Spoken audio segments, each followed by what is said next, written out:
नमस्कार दोस्तों, मैं दिनेश शर्मा। दोस्तों, आज का सेशन हमारा भारत के भूगोल में भारत का भौतिक स्वरूप है।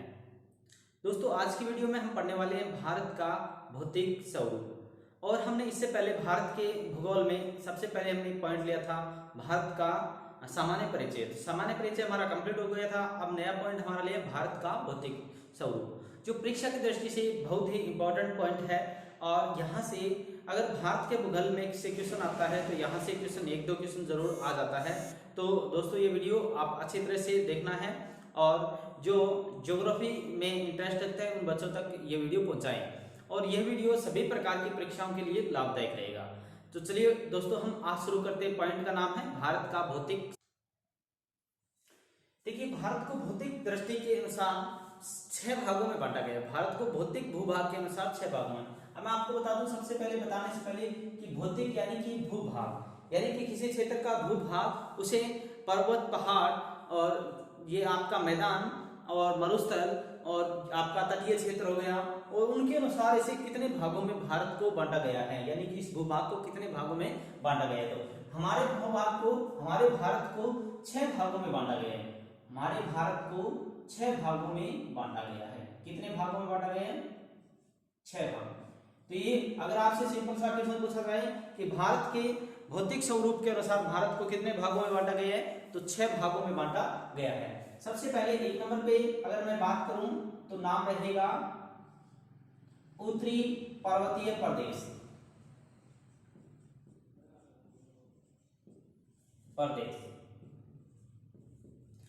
और 2 नंबर पे अगर मैं बात करूं तो रहेगा उत्तरी विशाल मैदान। अगर 3 नंबर की मैं बात करूं तो रहेगा आपका प्रायद्वीपीय पठारी प्रदेश।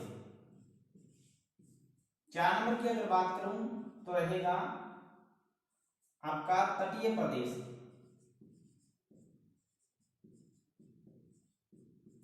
और 5 नंबर पे अगर बात करें तो रहेगा द्वीपीय प्रदेश।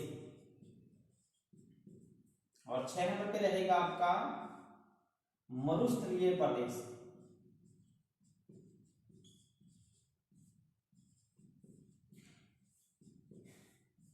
यह हमारे भारत के 6 भाग हैं भौतिक दृष्टि के अनुसार। अगर बात करें, सबसे पहला उत्तरी पर्वतीय प्रदेश, उत्तरी विशाल मैदान, प्रायद्वीपीय पठारी प्रदेश, तटीय प्रदेश, द्वीपीय प्रदेश और मरुस्थलीय प्रदेश। अब इन्हें 6 के 6 पार्टों को हम मैपली समझने की कोशिश करेंगे कि यहाँ पे आपने भारत के, अगर मैं बात करूं इस दिशा से, इससे ऊपर वाला भाग जो रहता है, ये वाला भाग आपका रहता है उत्तरी पर्वतीय प्रदेश। इस वाले भाग को हम बोलेंगे उत्तरी पर्वतीय प्रदेश।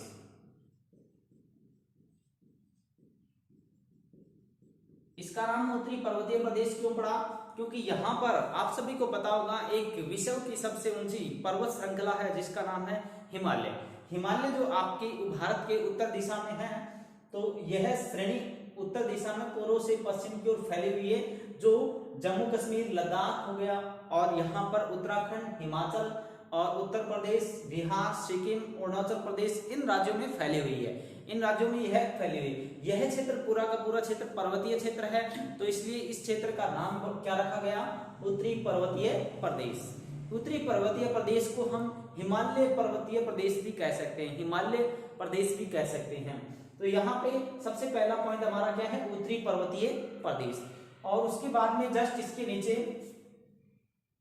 यहां पर ये वाला जो क्षेत्र है, ये वाला क्षेत्र, इसका नाम है उत्तरी विशाल मैदान।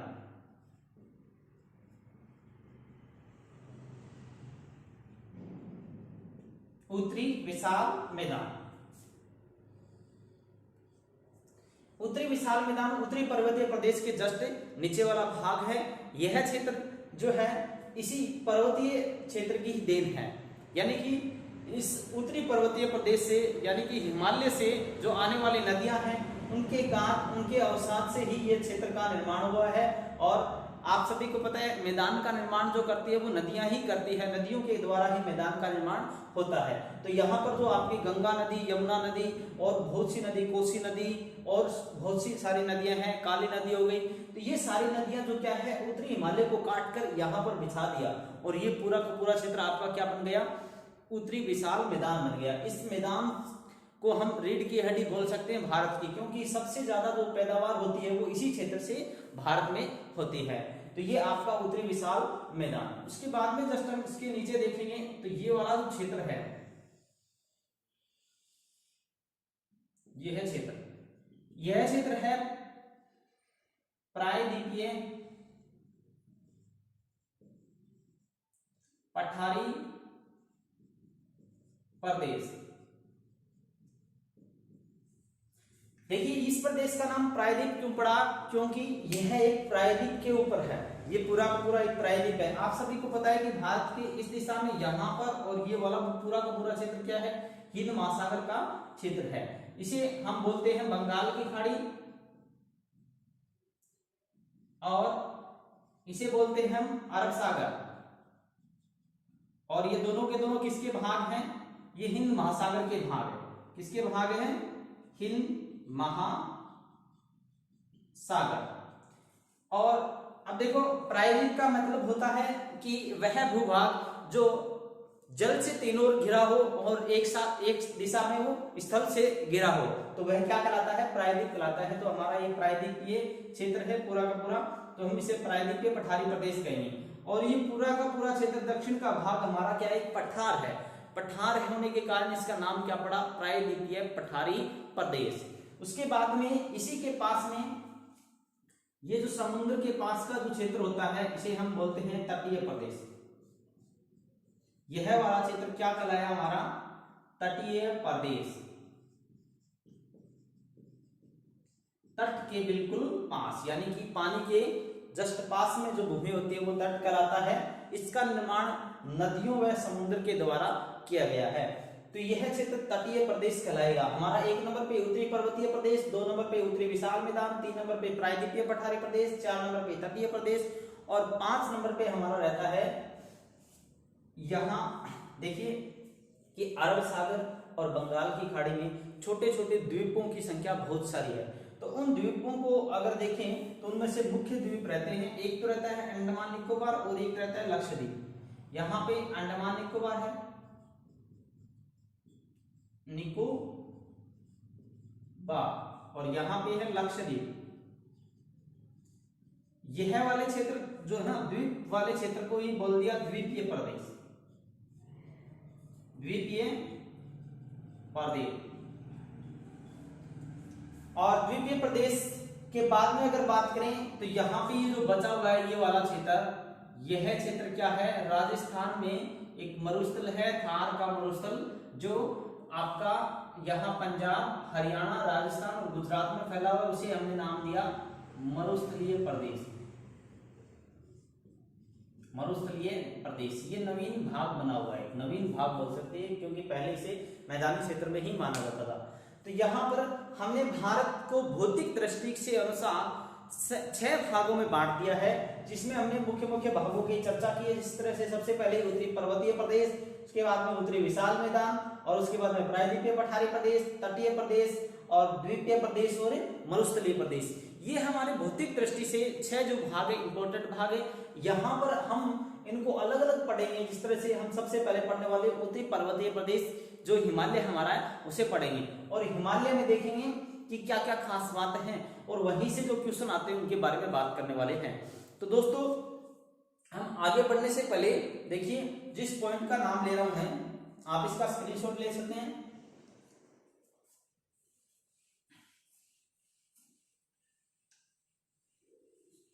देखिए सबसे पहले मैं बात करूंगा उत्तरी पर्वतीय प्रदेश की बात करें।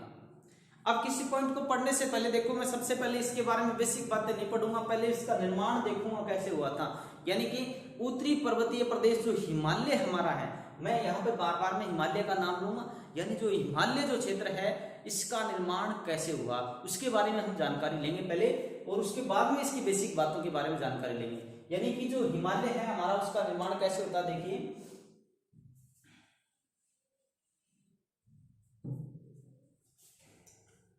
अपने भारत के इस दिशा में अगर बात करें तो यहां पे है एशिया महाद्वीप,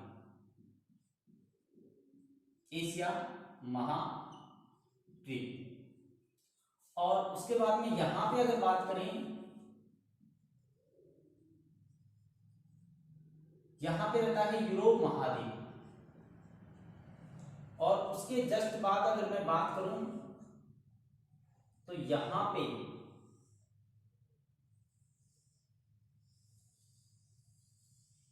ये वाला क्षेत्र, ये अफ्रीका महाद्वीप है, अफ्रीका महाद्वीप। महाद्वीपों में एशिया सबसे बड़ा है, दूसरा सबसे बड़ा अफ्रीका है, यूरोप पांचवा सबसे बड़ा महाद्वीप। यहां पे अगर बात करेंगे, सॉरी छठा सबसे बड़ा महाद्वीप। यहां पे अगर मैं बात करूंगा कि आपके उत्तरी पर्वतीय प्रदेश का निर्माण कैसे होता है, उत्तरी पर्वतीय प्रदेश का निर्माण कैसे होता है। देखो, भूगोल में सिद्धांत आपने नाम सुना होगा। सिद्धांत का मतलब होता है कल्पना करना, यानी कि हमारे भूगोलवेता, हमारे वैज्ञानिकों ने ऐसी कल्पनाएं की है, उन कल्पनाओं को साबित करके दिखाया कि इस प्रकार से इतने वर्षों, लाखों वर्ष पहले ये घटना हुई होगी, करोड़ों वर्ष पहले घटना हुई होगी। अब ऐसे देखो, हिमालय का जब निर्माण हुआ उस टाइम कोई व्यक्ति तो था नहीं जो देख रहा था हिमालय का निर्माण हो रहा है, लेकिन यहाँ पर इस समय जो वैज्ञानिक है उन्होंने कल्पना की है कि इसका निर्माण हुआ तो कैसे हुआ। तो इसमें बताया जाता है, उसमें सबसे महत्वपूर्ण एक सिद्धांत रहता है जिसका नाम है कोबर का सिद्धांत। क्या रहता है? कोबर का सिद्धांत, भूसंति सिद्धांत। जो कोबर का सिद्धांत, भूसंति सिद्धांत है, उसके अनुसार बताया जाता है कि भारत का दक्षिणी भाग, भारत का जो दक्षिणी भाग है, यह भाग किसका भाग है? अफ्रीका का भाग। किसका भाग बताया जाता है? ये अफ्रीका का भाग बताया जाता है। अफ्रीका की प्लेट थी और अफ्रीका की प्लेट ही आई। आपने नाम सुना होगा प्लेट। प्लेट क्या है? प्लेट पृथ्वी के नीचे एक बड़ी चट्टान नुमा आकृति है, यानी कि पठार नुमा एक परत है पृथ्वी के नीचे, हजारों किलोमीटर नीचे। तो उस प्लेट का क्या है, वो प्लेट एक दूसरे की तरफ इधर बढ़ती रहती है, जहां भी उसे जगह दिखती है वहां पर वो आगे बढ़ती रहती है, यानी कि पानी में वो तैरती रहती है। तो यहाँ पर अगर देखें तो प्लेट विवर्तनिक सिद्धांत से समझ में आता है कि प्लेटों का विस्तारण कैसे हो रहा है, किस प्रकार से आगे आगे बढ़ रही है। तो यहाँ पे ये वाला जो एशिया भाग है, इसकी तो एशियाई प्लेट है और ये अफ्रीकन प्लेट है। और अफ्रीकन प्लेट का ही एक टुकड़ा टूटता है और टूटने के बाद में वो किस दिशा में जाता है? उत्तर पूर्व दिशा में जाता है। उत्तर पूर्व दिशा में जाकर वो क्या करता है? ऐसे ही उत्तर पूर्व दिशा में बढ़ता है। उत्तर पूर्व दिशा में यह क्षेत्र जहां एशियाई प्लेट से टकराता है, और एशियाई प्लेट से पहले अगर बात करें, यहां पर था टेथिस सागर। टेथिस सागर जो है, टेथिस सागर से होते हुए ये प्लेट जाती है। तो टेथिस सागर में जो अवसाद होता है, उस अवसाद को अब देखो, दो चीज एक दूसरे से ऐसे टकराएगी। मान लो ये है आपका एशियाई प्लेट और ये है अफ्रीकन प्लेट। ये एक दूसरे से ऐसे टकराएगी तो बीच में जो मलबा होगा, वो मलबा टकराने से पहले तो ऊपर की ओर निकलेगा ना। तो इसी प्रकार से बताया जाता है कि जो अफ्रीकन प्लेट थी, उसके टकराने से जो बीच का मलबा था वो ऊपर की ओर निकल गया, और निकलने के बाद में वो जो क्षेत्र बना वो क्या बना? हिमालय पर्वत बना, हिमालय पर्वत श्रृंखला बनी उससे। यह बात एक अजीब लगती है बताने में, लेकिन यह कोबर का सिद्धांत है, इसी को सर्वमान्य बताया गया है। इसके अनुसार देखा जाए तो यही, इसी के कारण हिमालय का निर्माण होता है, इस प्लेट के टकराने से ही निर्माण होता है। आपने सुना होगा जो वर्तमान में उत्तरी पर्वतीय प्रदेश यानी हिमालय का निर्माण हो रहा है। हिमालय का निर्माण क्यों हो रहा है? क्योंकि अभी भी जो प्लेट है धक्का लगा रही है आगे से, और जो मलबा है नीचे से वो और ऊपर उठ रहा है। तो हिमालय आज भी नवीन पर्वतमाला इसलिए बोलते हैं कि आज भी इसका निर्माण हो रहा है। तो दोस्तों, ये था हमारा हिमालय की कुछ बेसिक बातें, जिस तरह से कि हम ये इसका निर्माण कैसे हुआ। अब इसकी कुछ सामान्य बातें और पढ़ते हैं हिमालय के बारे में, स्टार्ट करने से पहले पॉइंट को।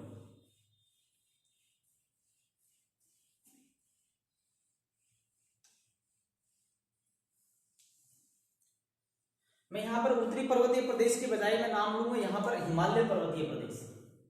क्या नाम लिखेंगे? हिमालय। हिमालय श्रेणी। हिमालय श्रेणी की क्या क्या खास बातें हैं? सबसे पहले बात करें हिमालय श्रेणी। सबसे पहले अगर बात करें तो यह श्रेणी विश्व की सबसे ऊंची श्रेणी है। क्या है?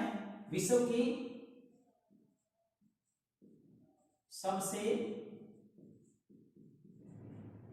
ऊंची श्रेणी। एक नंबर पे क्वेश्चन क्या हुआ? हिमालय की जो श्रेणी है ये क्या है? विश्व की सबसे ऊंची श्रेणी। यह श्रेणी औसत ऊंचाई, इसकी औसत ऊंचाई देखें तो 6100 मीटर है। औसत ऊंचाई कितनी? 6100 मीटर। यहाँ पे आप सभी को पता हो कि विश्व की सबसे ऊंची श्रेणी क्यों है? क्योंकि आपने नाम सुना है, विश्व की सबसे ऊंची चोटी का नाम क्या है? माउंट एवरेस्ट नाम है। तो माउंट एवरेस्ट किस पर है? हिमालय पर ही है।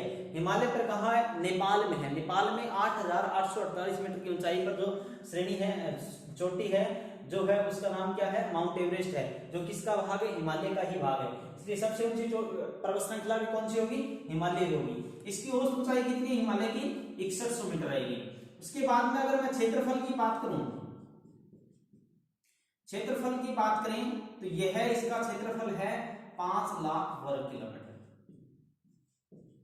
5 लाख वर्ग किलोमीटर। उसके बाद में अगर बात करें हिमालय के बारे में तो हिमालय क्या नवीन पर्वत श्रृंखला है, नवीन श्रेणी है, नवीन श्रेणी। इसके बाद में अगर बात करें हिमालय के बारे में तो हिमालय का आकार रहता है चापाकार या धनुषाकार।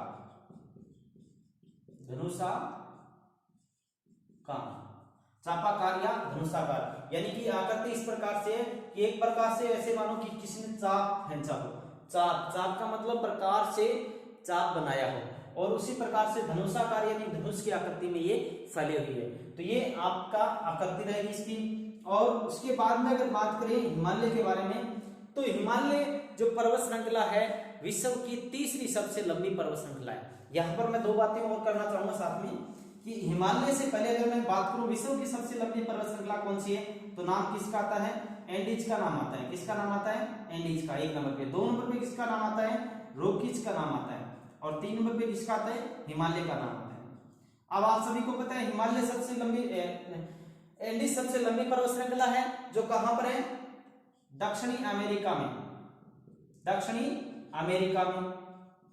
और उसके बाद में रॉकीज की बात करें तो ये कहां पर है? उत्तरी अमेरिका में, उत्तरी अमेरिका महाद्वीप में। और हिमालय कहां पर? आपकी एशिया में। और अब अगर मैं बात करूं, देखो एंडीज और रॉकीज पर्वत श्रृंखला क्या है? उत्तर से दक्षिण की ओर फैली हुई है। एंडीज और रॉकीज क्या श्रृंखला है? उत्तर से दक्षिण की ओर फैली हुई है। और हिमालय किस दिशा से किस दिशा की ओर है? पूर्व से पश्चिम की ओर फैली हुई है। पूर्व से पश्चिम की ओर फैली हुई हिमालय। तो यहां पर अगर मैं बात करूं, देखो उत्तर से दक्षिण की ओर तो बात करें सबसे लंबी कौन सी है? एंडीज है। लेकिन आपसे अगर क्वेश्चन कर दिया जाए कि पूर्व से पश्चिम विश्व की सबसे लंबी पर्वत श्रृंखला कौन सी है तो हमारा नाम किसका आएगा? हिमालय का नाम आएगा। किसका नाम आएगा? हिमालय का नाम आएगा। तो ये दोस्तों आपकी जो मुख्य बात है इसके बारे में हमने पढ़ी है। एक बात और है इसकी खास बात, देखिए कि आपसे अगर पूछा जाए हिमालय, जो ये हिमालय है आपकी जो पर्वत श्रृंखला, इसका अगर देखो यह हिमालय पूर्व दिशा में दक्षिण की ओर मुड़ी हुई है और पश्चिम दिशा में भी दक्षिण की ओर मुड़ी हुई है। तो कई बार क्वेश्चन आता है कि हिमालय का पूर्व दिशा में दक्षिणी विस्तार किस नाम से जाना जाता है? तो यहां पर हिमालय की पूर्व दिशा में जो पर्वत श्रृंखला है उसका नाम क्या है? अराकानयोमा है। अराकानयोमा, अराकानयोमा श्रेणी जो रहती है वो कहां पर है? यह श्रेणी म्यांमार देश में है, भारत के बॉर्डर के पास।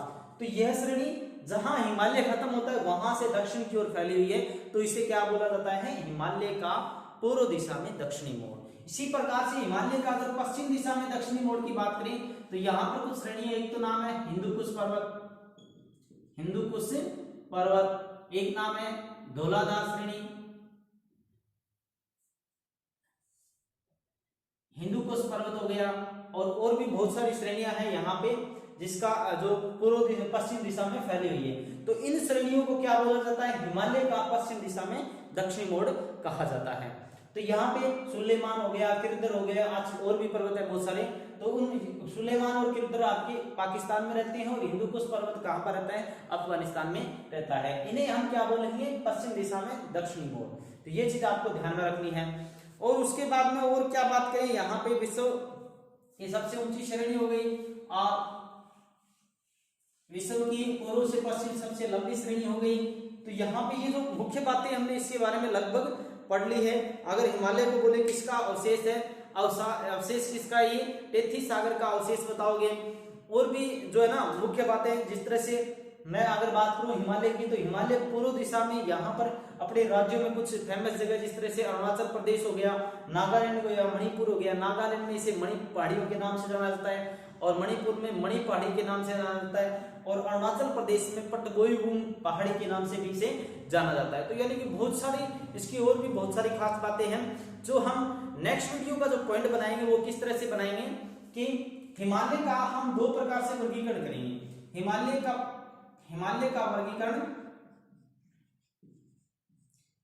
वर्गीकरण दो प्रकार से करेंगे। सबसे पहला होगा अनुदैर्ध्य वर्गीकरण। दूसरा नंबर पे होगा क्या रहेगा? अनुप्रस्थ। अनुदैर्ध्य यानी कि भारत का विभाजन पूर्व से पश्चिम की ओर श्रेणियों के अनुसार जो विभाजन किया गया है वो क्या कहलाता है? अनुदैर्ध्य कहा जाता है। और जो अनुप्रस्थ है वो उत्तर से दक्षिण की ओर नदियों के द्वारा जो विभाजन किया जाता है वो अनुप्रस्थ कहलाता है।